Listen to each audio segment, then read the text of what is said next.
What's up sa inyo mga katropa peace? Mekarak here. For today's video po, magbibigay lang ako ng reaction regarding this video ni Yana na hindi pa rin binubura until now. It's May 2 na po, diba? Sobrang disappointed ako kay Yana talaga, guys. First of all, nung na-discover ko siya, Moto Changge nun sa Circuit City, and in-invite siya ng Angkas na i-promote ang Angkas po. Yan. So, makikita nyo dyan sa picture po. Anyway, i-play ko muna tong video, then magbibigay ako ng reaction about dito talaga. Sasabihin ko sa inyo, sobrang disappointed talaga ako sa mga action niya ginawa niya. Okay? You tell me, bakit nga ba? Bakit nga ba? Bakit siya namamakyu? Yun pa lang yun pa lang guys, namamakyu na siya. Wala siyang respeto. Diba? O, tuloy pa natin. Browning's like a dumbass. Ito, I noticed this truck has been herding lanes without checking his surroundings like a dumb. Ayoko magmura eh. I decided to speed ahead. Oh, kung nag-speed ahead ka, sana bumusina ka para may idea yung pick-up rider nasa likuran ka at mag-overtake ka. Possible naman pagbibigyan ka naman ng pick-up driver eh. Ayan. Ayan na. Tinignan pa niya. Oh. Nag-bad finger na siya about dyan. Sa tingin mo, tama ba yun? Dayo ka lang sa Zambales. Anyway, may lugar din ako sa Zambales. And sobrang init din talaga dyan. Nantayin niya yung mga crew niya. Pick up! Sapakin natin! Oh, sabi niya, ayan, pick up, sapakin natin. Wow! Eh, paano kung ikaw mag-isa kaya mo? Eh, ang liit-liit mo. Diba? Bumaba nga yung pick up. Lapitan siya. Oh, ba't namamakyo ka, boss? Kaya, boss, yung ano niya, yung sinabi ni Sir Jimmy, akala niya siguro lalaki. Sorry, ano? Mamakyo ka. Bakit nga ba? Ha? Bakit nga ba? Bakit nga ba? Bakit nga ba? Alam mo, lubak-lubak yung daan. You Oh, lubak-lubak yung daan. Lubak-lubak yung daan. Ganyan ba kalitang utak mo? Dayo ka na, namakyo pa, matapang ka pa. Matapang ka kasi may kasama ka. Buti na lang yung mga kasama mo, Yana, pinahupa nila yung tension. At sila pa, yung mga kasama mo pa, ang humingi ng pasensya. Narinig ko yun. tell me, bakit nga ba? No, you tell me. You tell me. Huwag kang mamamakyo. Oh, huwag kang namamakyo. Huwag kang namamakyo, Yana, dayo ka lang. Bakit nga ba? You tell me. Nagit-git nyo kasi May side mirror pa ako, wala. Hindi. Oh, may side mirror ka. Ako wala. Kanino yan? Kanino yung dirt bike na yan? Ba't walang side mirror? Ba't di mo nilagyan? Alam mong bawal yan, di ba? Bawal sa batas yan, di ba? Kailangan kapag nag-rides ka, dapat may side mirror ka. Ibig sabihin, sa layo ng biniyahe mo, kahit nasa highway ka, papunta ka na sa off-road, wala kang side mirror. Ang siga mo naman pala dyan sa Zambales, no? Ang kupa lang. Hindi ka gumagamit side mirror mo? Dumbass. Sinabihan mo pa ng ganon. Huwag ka doon na. Ikaw ang wag ganon. You use your side mirror. You use your side mirror. Bakit hindi ka bumusina? Ob ka. Because Tapos sa kanan ka pa nag-overtake. Mali yun eh. Kaliwa ka dapat nag-overtake, hindi sa kanan. Kasi hindi ka kaagad mapapansin nun. Eh, hindi ka nga nakita kasi nga malaki yung pick-up na dala niya. Ikaw na nga dayo. nagmotosti ko na lang. Mga ganyang kata. Sira ulo. Wala. Oh, sira ulo. Ikaw ang sira ulo. Dayo ka dyan, girl. Pwede mo nga fucking plate number yan. Oh. Una sa lahat, walang permiso pagkuha na ng video sa kanya. Pangalawa, kinuha mo pa yung license plate number, which is danger. Nilalagay mo sa kapahamakan yung pick-up at yung tao. Sorry po. Mais ka. Parami ko yung pangit ng pick-up. Pangit na pick-up. Eh ikaw, maganda ka nga. Kaya lang, ugali mo, sobrang pangit. sobrang pangit. Richard. Ina mo, bababa. Ay, nagmura pa pala. Grabe. Ano mo pa ako gago? Hindi nga alam ba? Oo! Yung tawanan ka nila ng mga kasama. Pagaganyanin, tarantadong nila. Wow, ako pa ang gaganyanin. Wow, ano ka dyan? Dayo ka lang. Una sa lahat, dayo ka. Pangalawa, may event ka. Alam mo, dapat napasensyosa ka sa daan. Kaya maraming namamatay sa road rage dahil yung init ng ulo ang inuuna mo. Makalipas ang ilang araw, may mga nakita din ako mga comments ng ibang tao na, ayun nga, dun sa napanood ko kay Makagago, nagulat ako, may picture na ni Yana na road rage. So, napanood ko kaagad din, ayun nga, ganyan pala kasama yung ugali ni Yana. Ang pangit tingnan. Hindi ka naman taga dyan, hindi ka taga Sambales. Dumayo ka lang para sa event. Alam mo, kapag motovlogger ka, dapat ikaw ang nagpo-promote ng safety. Diba? Pero hindi eh. Nuna mo yung galit eh. Wala ka pang busina sa kanya na mag-overtake ka. Doon pa lang mali ka ni. Nagbusina ka sana. Tapos wala ka pang side mirror. E di ibig sabihin, simula sa point na nag-rides ka papunta ng Sambales, wala kang side mirror. Ganon. Grabe naman pala. Ikaw yung kamote rider na finiture dito ngayon. Grabe ka. Tapos, makalipas ang ilang araw. Kapon lang to. Kapon lang, guys. Eto na. Ito na, medyo tapos na kami magsabunan. Hindi ka na? Hindi ko alam dito, guys. Tinapos ko tong video na to. Sinend sa akin ng isang friend ko. Yung mga friends ko kasi, hindi ko tinatawag na followers. Friends ang tawag ko sa kanila. Well, haharapin natin talaga. Ganun yun. Hindi kami konsentidor, pero we correct in private. Siyempre, kailangan yung malaman na So, sinabi niya, we correct in private. So, itong mga makalipas na araw, ayan guys, nung kahapon, di ba, May 1, etong picture na to guys, I believe last year or last 2 years, nakita ko na to sa post niya kasi nakafollow ako sa kanya. Kaya ngayon, wala na. Unfollowed. Pangit ng ugali kasi.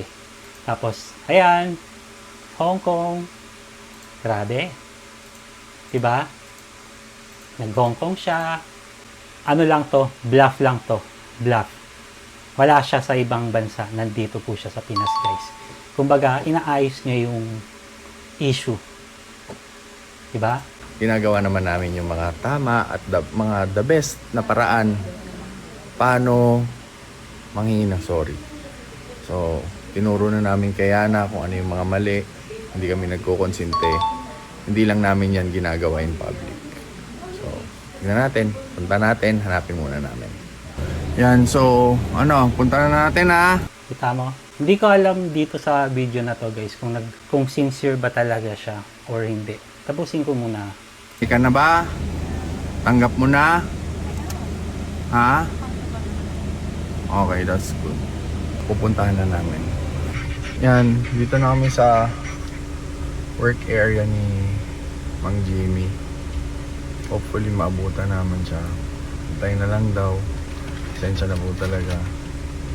Pero ayun, gusto ko kasi personal manghingi ng pasensya si Ana. Oh, kita niyo yung mukha ni ano. Kita niyo yung mukha ni Yana. Nakaganto pa oh. Oh. Hindi ko alam kung talagang sincere siya mag-apology guys. Kasi sinabi din sa akin ng friend ko, hindi sincere yung pag-apology niya sa pagpunta niya dyan. Sa pag-effort niya na pagpunta niya doon. Kasi kung public apology, oo, makikita nila pero iba pa rin yung personal syempre.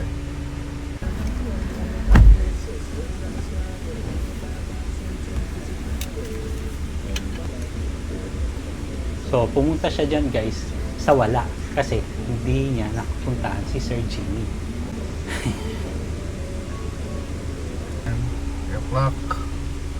Wala pa rin pero kailangan namin kasing bumaba. So, Mamaya na lang, gagawa na lang ng public apology video to. Oh, yun. Sinabi niya, gagawa na lang daw siya ng public apology. Ha? Okay. Baba na kami. Pasensya na po ulit. To grow is to be accountable. So, ito lang guys, kahit kumuha siya ng video na ganyan, na public apology, halatang hindi siya sincere guys. First of all, bakit nandyan pa rin yung video? Kasi, pinagkakakitaan niya, di ba? Malaki talaga, lalo na nasa 14 million, I believe, yung views ng video niya. Tapos, puro engagement. Possible na kumita ito ng malaki talaga doon. Mamaya, may papakita pa ako sa inyo. Earlier, di po namin naabutan si Kuya Jimmy Pascual sa bahay niya at sa work niya to personally apologize. So, I would like to take this opportunity to say sorry to Kuya Jimmy for what I've caused. And, of course, as well as to those people who got dragged into the issue.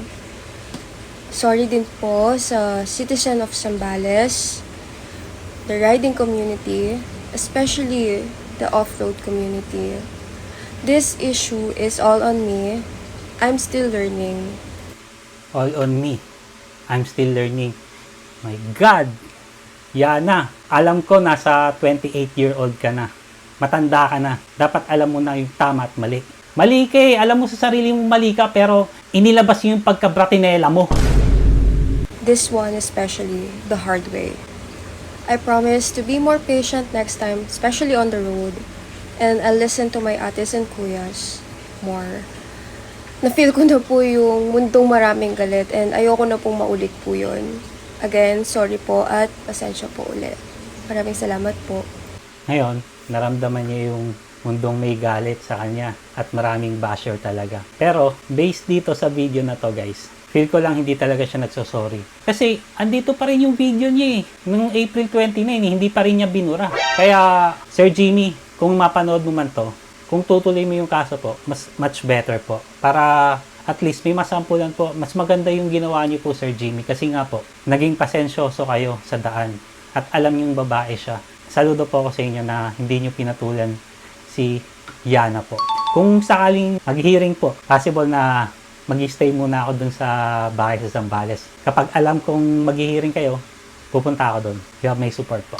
May isang nag-chat sa kanya. Ewan ko kung account niya ito, guys. Ayan. Kasi walang nakalagay na date eh. Walang nakalagay na date. Sabi niya, sis, hey, good evening. May 287k na like this. Tapos business chats and your privacy. So, hindi ko alam kung page ba kung ano talaga ito ni Yana or what. Wala kasing nakalagay na date eh. Kung kinlik man lang bago ni-screenshot, walang nakalagay na date. Sabi niya, Yan, di mo i-delete yung vids na nung road rage. Yung road rage pa lang naman, hindi ko pa alam kung sure talaga na edit lang to or ano. Hello me. Nope, sayang earnings sa nasa 600 USD. Grabe. Plus din yun. Yung 600 USD plus din yun. Sinabi niya. So, sabi natin na. Kunwari, 55 times 600. 33K guys. 33K makukuha niya. Sa tingin mo, magiging sapat ba yan, Yana? Sa case na sa abogado pa lang.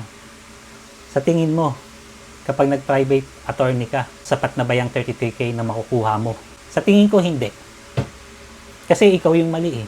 Talagang pagka-iipitin ka eh. Kaya konti-konti lumiliit na yung mundo mo. Yung tapang, inuuna mo lagi, hindi yung utak. Sana nag-isip ka muna bago mo pinost tong video na to. Pinakita mo pa si Sir Jimmy.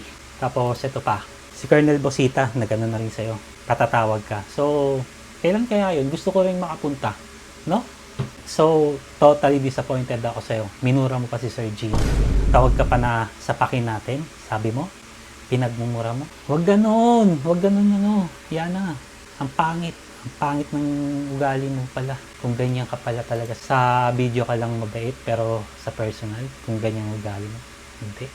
Pinost mo pa talaga. So, may isang nagano, Kevin, sa post mo, mga criminal cases mo, ayan, oral grave threats, oral defamation. Yung grave threats, Yun siguro yung sinabing sapakin natin. Which is hindi naman natuloy din. Kung ako sa iyo, Sir Jimmy, ilaban niyo po yung karapatan ninyo. Based sa video na napanood ko, magpasensya po talaga kayo. Yung mga ganitong motovlogger, hindi ko po susuportahan. Kasi dapat sila yung nagpo-promote ng safety po. Hindi. Ito yung mali. Alam mo, Yana, alam mong mali ka. Ang dami mo ding sinagot sa mga bashers mo. Which is, alam mo naman sa sarili mo. Simpleng sorry lang, hindi mo nagawa. Pasensya sa daan, hindi mo nagawa. Possible na kung di suspended ang license mo, baka ma-revoke pa ang license mo niyan. Kasi yan yung pre-nomote mo sa daan. Minura mo yung ganang tao. Mali-mali ka. Yung napanood ko yung video ni Makagago. Sinabi niya nung una sa part 1 niya is parehas mali. Silang dalawa talaga ang may mali dito, mga kahonda ko. Hindi! Actually, tinama na rin niya sa part 2 eh. Nung napanood ko tong video na to, nung ipinost niya sa YouTube, doon pa lang, hindi na ako sumang-ayon sa sinabi niya na silang dalawa. Ang may mali talaga si Yana kasi wala talaga siyang side mirror, na makyo pa, dayo siya, oh. Tapos hindi siya nagbusina para at least manotice nung driver na si Sir Jimmy, ayun, na may mag-overtake sa kanya, di ba? Hindi siya nagbusini, namakyo pa. Tumingin pa lang masama, di ba? Kaya lang siguro naitama ni Makagago nung nabasa na niya yung post ni Colonel Bosita. Tapos kinabukasan nag-upload ulit siya. Yun lang. Ang sama, di ba? Hindi masama si Makagago. Ang sama nung na video na yun, pinost pa talaga niya. Kung hindi niya pinost, wala siyang ganito ngayon. Wala siyang isyong ganito ngayon. Tapos ito pa, 400 USD. Din yun. All my bashers are uto-uto. Wow! Boom! Uto-uto daw pala kayo. Grabe. Kung ako sa inyo, guys, i-unfollow nyo na lang to. So, ngayon may 431 followers siya. Ito, hindi yan. Fake post to. Na kunwari na sa ibang bansa siya. Nakita ko na yan. Kundi last 2 years to. Tandaan nyo guys mainit talaga ngayong summer. Talagang mabilis ang minit ang ulo ninyo. Especially sa Zambales, mainit talaga doon pag summer. Kahit nga nung last December pumunta ako noon sa Zambales kasi family gathering. Para kahit na sobrang init guys, ganito ang suot nyo. Ganito. Air cooled po. Para hindi kayo agad kayo nainitan. Kasi nakita ko yung suot niya, mainit yun. Sobra. Eto, kapag naka-premium gears ka guys, hindi agad-agad init ang ulo nyo. Pasensyoso pa kayo. Pasensyoso at pasensyosa kayo sa daan. Promise. Kapag nakaganto kayo, hindi ka agad kayo mainitan kasi mabilis pumasok ang hangin at hindi pa kayo mangingitin dito. Nice. Kasi subok ko na last year.